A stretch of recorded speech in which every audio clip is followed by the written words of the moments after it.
A empresa, quando ela faz uma boa gestão dos afastados, ela consegue diminuir um pouco esse risco, porque, como o doutor falou, o trabalhador ele pode ingressar com ação no X trabalho.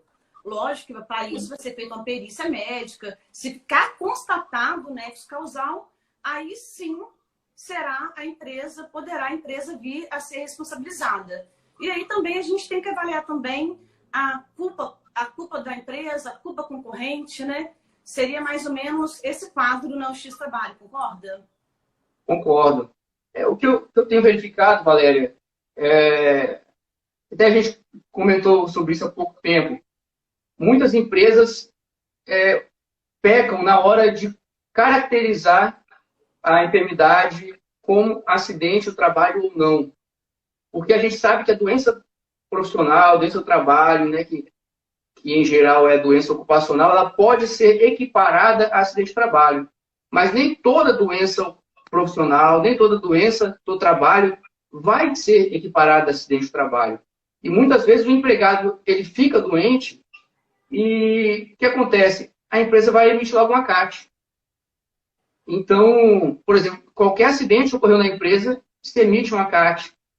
A empresa está declarando que ela teve responsabilidade com isso ou que simplesmente ocorreu um acidente no trabalho, mesmo que não tenha sido totalmente a responsabilidade dela tão grande, mas ela está declarando o acidente de trabalho, ela está declarando que é uma doença ocupacional. E a nossa lei de benefícios, a lei de 1213, ela é muito clara ao estabelecer quando é acidente de trabalho e quando não é.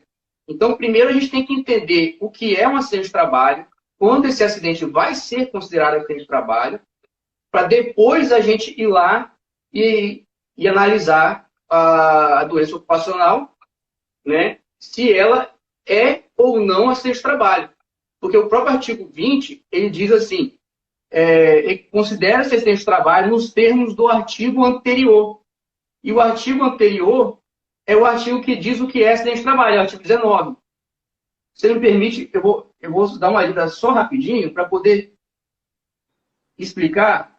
Olha só, o artigo 19 ele diz assim, acidente do trabalho é o que ocorre pelo exercício do trabalho. Tudo bem. Né? A serviço da empresa ou do empregador doméstico, ou pelo exercício do trabalho do segurado, referido no inciso 7 do artigo 11, tudo bem. Aí que vem o que é importante para a gente. Provocando lesão corporal ou perfuração funcional, tudo bem. Tem que provocar uma lesão. Se está doente, houve uma lesão. Por exemplo, você teve um ALE por causa do seu trabalho. Doença no trabalho. Agora, provocou a lesão? Provocou. Agora, que cause a morte ou a perda ou redução permanente ou temporária da capacidade para o trabalho. Então, não basta... Isso é o artigo 19. O artigo 20 vem e diz equipara-se acidente do trabalho, a doença profissional e a doença do trabalho, de acordo com o artigo anterior, que é o 19. Então, não basta ter uma doença profissional, não basta ter uma doença no trabalho. Essa doença que você adquiriu, ainda que no trabalho, para ela ser equiparada a acidente do trabalho, ela precisa ter gerado em você, no empregado, uma perda ou uma redução da capacidade laboral.